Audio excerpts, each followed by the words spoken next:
안녕하세요. 일신회계법인의 노지수 회계사입니다. 지금부터 정보통신산업진흥원 연구개발비 정산 규정에 대해 설명드리도록 하겠습니다.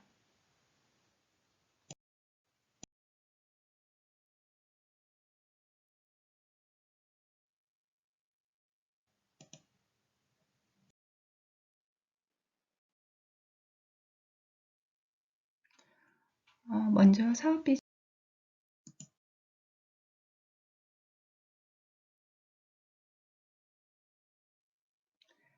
먼저 정산시 유의사항을 살펴보도록 하겠습니다.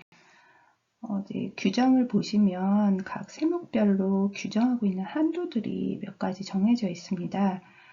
그래서 저희 쪽에서 규정들을 좀 간단히 한도를 표로 정리해 보았으니까 여기 5페이지를 보시고 한도에 초과되지 않도록 사업비 사용을 하실 때 유의하시기 바랍니다. 두 번째, 인건비 전용 여부 확인이 있는데요. 중소기업 신규채용연구원의 현금 인건비 타용도 전용 불가.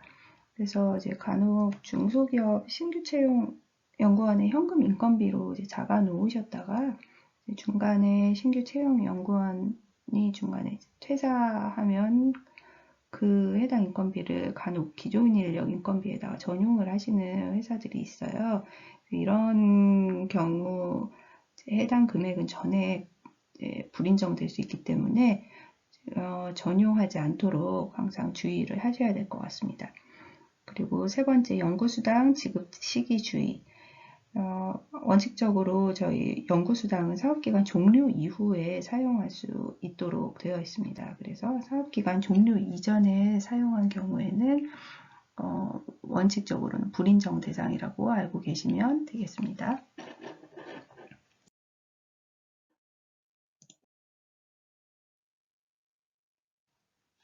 이제 각 세목별로 사용 용도 및 산정 기준에 대해 설명드리도록 하겠습니다. 이제 먼저 인건비부터 설명드립니다. 첫 번째, 인건비란 연구기관에 소속되어 해당 연구개발과제에 직접 참여하는 연구원에게 지급하는 인건비를 말하고, 또 비영리법인 연구부서의 연구 지원 인력 인건비까지도 인건비에 포함되도록 하고 있습니다. 그래서 이 인건비를 계산을 하는 방법은 그 연구기관의 급여 기준에 따른 급여 총액, 4대 보험과 태총 분담, 그 기관 부담분까지 포함된 급여 총액에 그 해당 과제 참여율만큼 계산해서 인건비로 산정할 수 있겠습니다. 또한 외부 인건비의 경우에는 원 소속기관회장이 과제에 참여한다는 그 확인서를 증빙으로 꼭 제출을 해주셔야 되고, 이 경우에 중복, 그 원 소속기관과 지금 이 사업하는 기관과의 중복 지급이 불가하도록 되어 있기 때문에 이 점을 유의하셔야 되겠습니다.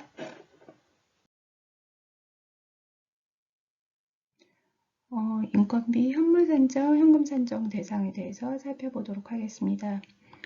인건비는 기본적으로 현물 산정이 원칙입니다. 다만 예외적으로 현금으로 산정할 수 있는 경우를 규정에서 몇 가지 나열을 하고 있는데요. 이 나열된 경우를 제외하고는 기본적으로 현물만 가능하다라고 생각을 하시면 되겠습니다. 그래서 인건비 현금 산정 대상을 여기에 좀 정리를 해 놓았는데요. 이거를 한번 읽어 보시고 이 부분에 해당되는 인력의 인건비인지 여부를 먼저 판단을 하셔서 현금 산정 대상에 해당되는지를 기업에서 각각 판단을 하셔야 되겠습니다. 이 중에 먼저 두 번째, 중소 중견기업 신규 채용 연구원이 있는데요. 중소 중견기업에 한하여 신규로 채용하는 연구원들은 인건비 현금 산정이 가능을 합니다. 이때 신규 채용은 사업 공고일 기준으로 6개월 이전에 채용한 연구원까지 신규 채용 연구원으로 보고 있기 때문에 공고일을 잘 확인을 하셔서 그 신규 채용 연구원이 어디까지 해당이 되는지 판단을 하시면 현금 산정 가능 인건비 여부도 체크가 가능하도록 합니다.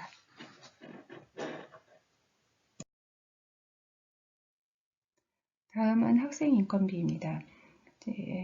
학생 인건비란 해당 과제에 직접 참여하는 연구 책임자 소속기관의 학생 연구원에게 지급하는 인건비로, 이거는 이제 일반적으로 대학에서 사용하는 인건비입니다. 그래서 기업에서는 이제 학생 인건비 세목을 사용할 일이 별로 없고, 이제 일반적으로 대학에서 학사, 석사, 박사 과정 등에 있는 자기 학생 연구원들을 인건비로 이제 사용을 하실 때 이제 이 세목을 사용하시면 되겠습니다.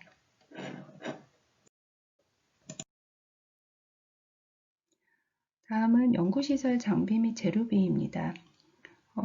기존에 연구시설 장비 및 재료비라는 세목으로 이제 되어 있었는데, 이번에 2020년에 규정이 개정되면서 연구시설 장비비와 재료비로 세목이 구분되었습니다. 다만 이제 설명은 이제 그냥 하나로 통합해서 설명은 이제 해드릴 예정이고요.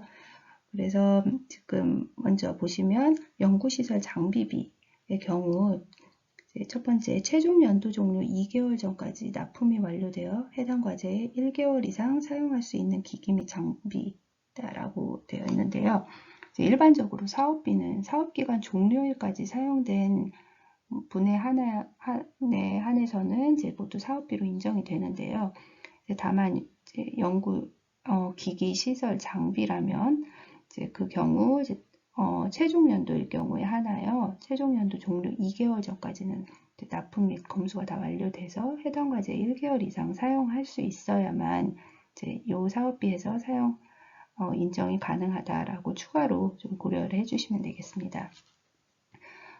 그리고 이제 밑에도 수행기간 내부 보유 장비 시설 공간에 대한 사용료 임차료는 이제 협약 시에 사업계획서에 명시된 경우에 한해서만 인정이 가능하고, 이제 중간에 변경을 해서는 이제 사용하실 수 없다는 걸 좀 추가로 아셔야 되겠습니다. 다음은 이제 외자 구매일 경우에는 이제 추가로 수입신고 서류를 증빙으로 올려주셔야 되는데요. 이제 수입신고 서류라 하면 이제 인보이스나 수입신고 필증, 그다음 외국한 거래계약서, 외국한 거래계산서 또는 외국한 송금 내역서 등을 이제 그 증빙 서류에 같이 올려주셔야 저희 쪽에서 사업비 여부에 포함이 되는지 확인을 할 수 있겠습니다.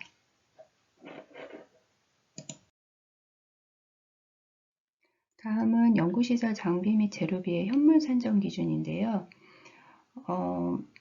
이제 연구시설 장비에 대해서 이제 현물로 산정할 수 있는 이제 내역들이 이제 나열이 되어 있는데, 이제 이 중에서 이제 연구기관이 보유한 연구 장비 및 시설비, 이제 간간히 이제 회사에서 연구기관이 보유하고 있는 장비나 시설을 현물로 산정하는 경우가 종종 있는데요.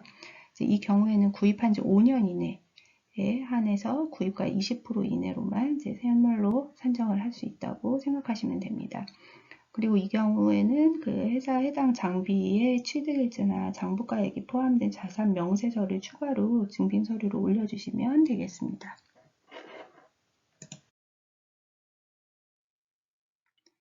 다음은 연구활동비입니다.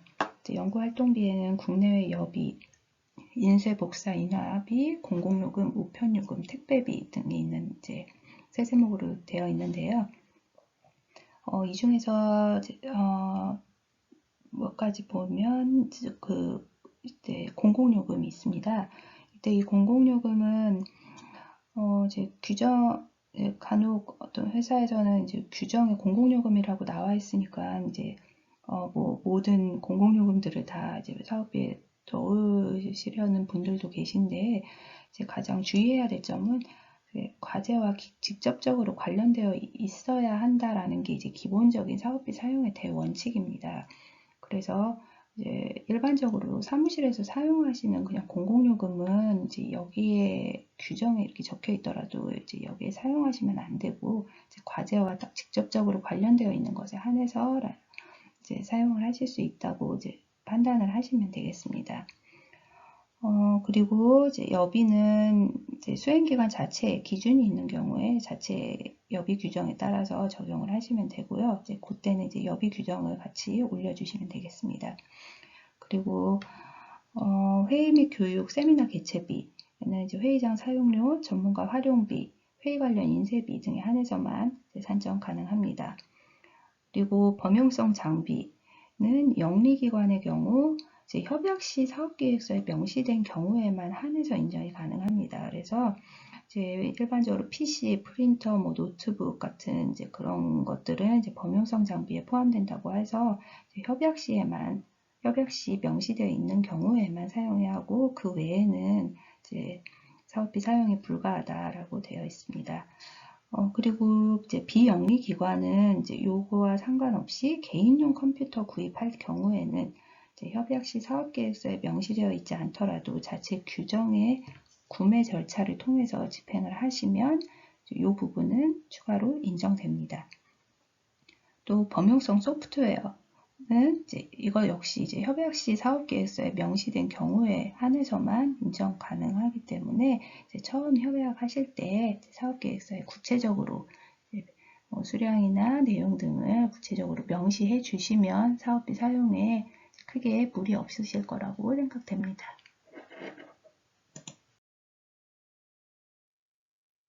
다음은 연구활동비 중에 연구과제 운영비에 대해서 설명드리도록 하겠습니다. 이제 요거는 이제 요번에 개정되면서 새로 바뀐 부분인데요. 기존의 연구과제 추진비라고 해서 따로 세목에 분류되었던 부분을 이제 연구활동비 때 연구과제 운영비라고 이제 약간 분류만 좀 바뀌었습니다. 그래서 기존에는 이제 연구과제 추진비에 있던 항목들 중에서 국내 여비만 이제 연구활동비로 다시 편성이 되었고, 이제 그 외에 연구과제 추진비에 들어갔던 각종 항목들이 다 이제 이번에 이 연구활동비 내에 연구과제 운영비라는 항목으로 이제 들어갔다고 생각하시면 이제 편할 것 같고요. 그래서 이제 설명을 해보자면.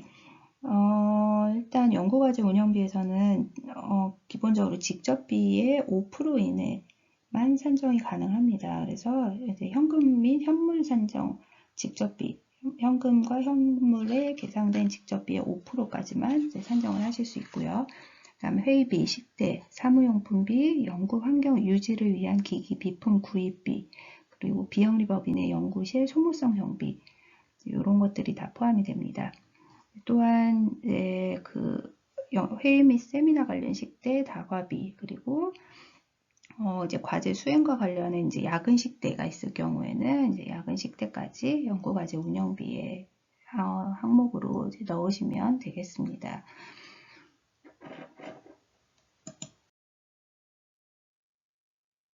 다음은 연구수당입니다. 이제 연구수당은 해당 과제 수행과 관련된 총괄 책임자 및 참여 연구원의 보상 장려금 지급을 위한 수당으로서 이제 실집행 인건비, 요거 잘 보셔야 되고요. 실집행 인건비의 20% 이내에서 산정 가능합니다.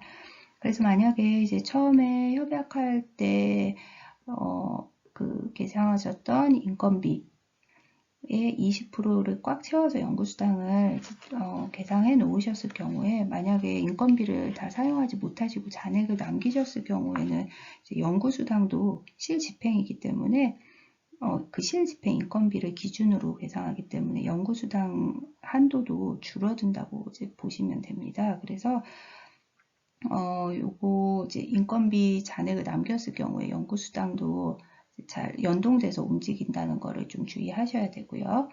그 다음에 이제 개인별 연구수당은 해당 수행기간 연구수당 지급액의 70% 이하까지만 사용할 수 있습니다. 이제 요것도 맨 앞에 그 한도 내용에 대해서 제가 한도 준수 여부에 대해서 좀 정리해 놓은 부분에 이제 같이 기재되어 있는 동일한 내용입니다. 그리고 이것도 당해연도 수행기간 종료 후에 지급하시면 되겠습니다. 다음은 간접비입니다. 간접비에는 인력지원비, 연구지원비, 성과활용지원 경비 등이 있는데요. 이 간접비는 이제 협약 또는 해당 연도 수행기간 시작 시 산정한 예산을 초과해서 사용을 하실 수가 없습니다. 그래서 이제 영리기관은 변경 통보를 통해서 이제 그 산정 기준 내 증액이 가능한데요. 이제 이 산정 기준이라 하면 중소 중견기업의 경우에는 직접비 현금의 10%까지, 그리고 대기업의 경우에는 5%까지 이내에서 증액이 가능합니다. 다음은 사업비 2월 기준입니다. 사업비를 2월 하실 경우에 이제 2월 승인 절차가 있는데요. 2월 승인 절차가 필요한 경우에는 해당 연도 사업비 현금 잔액을 차년도에 2월하여 사용하기 위해서는 해당 연도 협약 종료일까지 전문기관의 장에게 2월 승인을 신청을 해야 되고요. 이때 한편 2월금은 동일 세목으로 승인된 목적에 따라 사용을 해야 되는 게 원칙이고, 제 2월하여 사용하실 수 없습니다.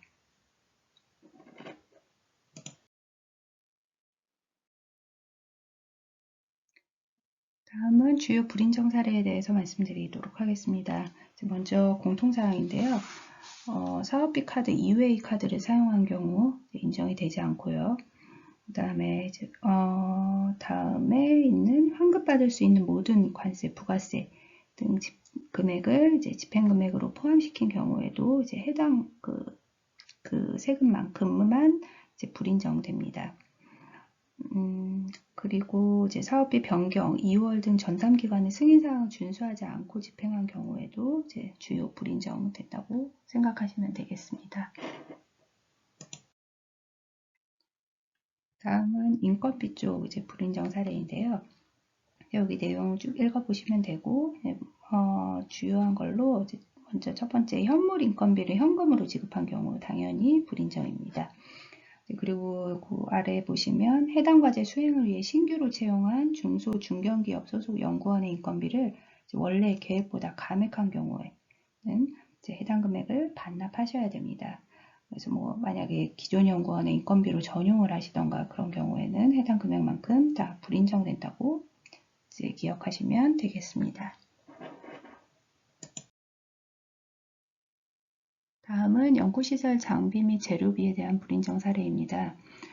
일단 이건 앞에서 설명드렸던 내용이 대부분인데, 일단 첫 번째로 최종연도 협약기간 종료 2개월 전까지 납품 완료되지 않은 장비 및 부수 기자재 구입 금액은 불인정됩니다. 이건 최종연도만 주의하시면 되고요. 그 다음에 아래에 연구 종료일에 임박하여 과도하게 구입한 재료비, 이거 역시 불인정될 수 있습니다.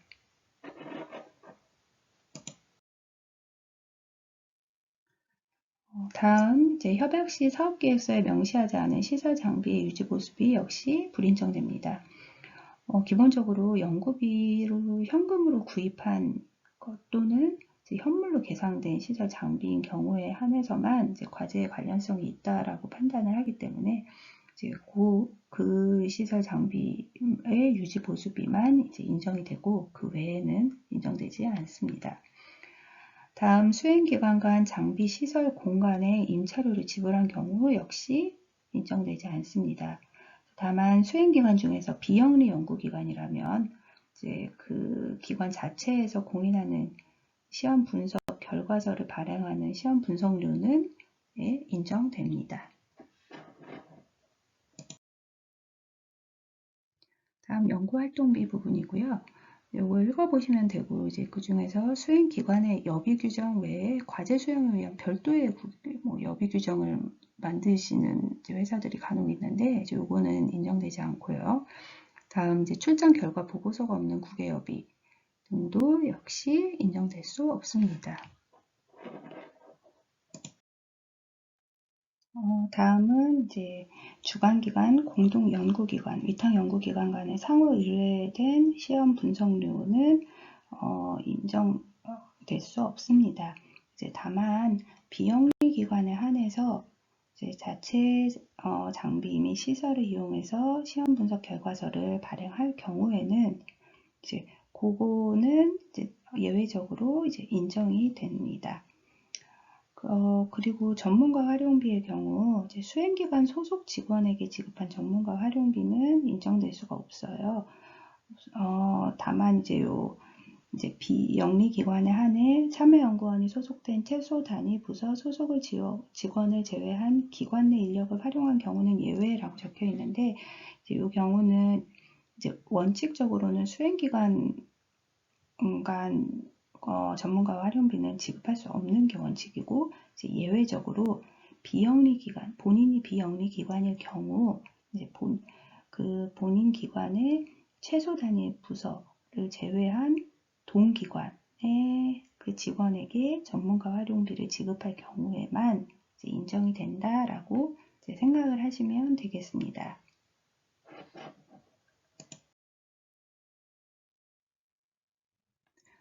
다음에 협약 시에 사업계획서에 명시하지 않은 범용성 장비를 영리기관이 구매한 경우에 불인정되고, 또 아래 그 협약 시 사업계획서에 명시하지 않은 그 범용성 소프트웨어 구입비 역시 불인정된다고 보시면 되겠습니다.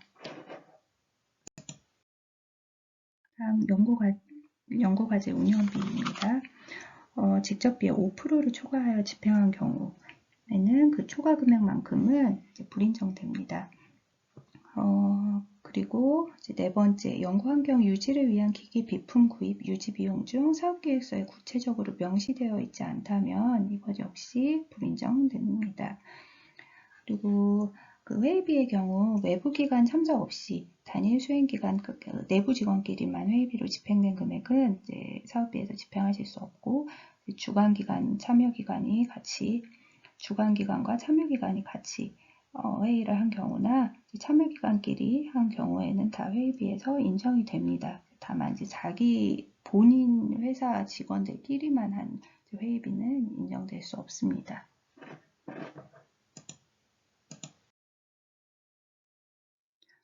다음으로 이제 야근식 때 하는 경우에 이제 야근식 때를 사용하시기 위해서는 초과근무 내역이 확인될 수 있는 증빙을 함께 갖추고 야근식 때를 집행하셔야지, 그렇지 않으면 불인정될 수 있습니다.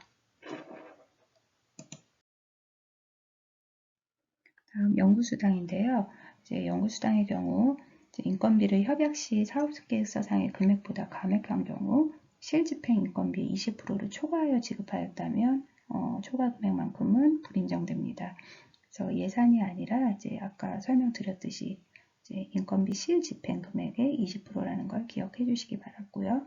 그 다음 개인별 지급된 연구수당 중 해당 수행기관이 과제에서 지급한 총 연구수당의 70%를 초과하였다면 그 초과 금액은 불인정됩니다. 다음에 이제 연구수당 집행 비율인데요. 이제 이게 새로 이제 규정이 들어왔는데, 이제 많은 회사들이 직접비 집행 비율이 이제 높지 않은 이제 회사들이 많은 거에 대해서 이제 그 기관 쪽에서 추가로 규정을 이제 만들어내었어요. 그래서 직접비 집행 비율을 20%포인트 이상 초과한 경우, 연구수당의 집행 비율이 직접비의 집행 비율을 20%포인트 이상 초과한 경우에는 이 아래 산식에 따라 계산된 금액만큼 불인정되는 것으로 됩니다. 그래서 이제 요거가 이제 식이 좀 복잡해 보이는데 이제 말씀드려서 설명해 보자면, 이제 예를 들어 직접비 집행 비율이 50%다 라고 생각하시면 연구수당은 100%만큼 집행을 하실 수가 없는 거예요. 그래서 50% 집행 비율에 이제 20%포인트 이상 초과한 경우, 즉 70%를 초과하여 집행하실 수 없습니다. 그래서 직접비 집행 비율이 예를 들어 60% 집행했다. 그러면 연구수당은 이제 80%까지만 집행을 하실 수 있는 거고, 예산의 80%만큼 집행하실 수 있는 거고, 그렇다면 이제 연구수당을 만약 100%다 집행하셨다. 그러면 20%에 해당하는 연구수당 지급액만큼은 불인정된다고 보시면 됩니다. 다음 간접비 역시 이제 직접비 집행 비율이 50% 이하일 경우에는 간접비 중에 직접비 집행 비율을 넘는 금액만큼은 불인정됩니다.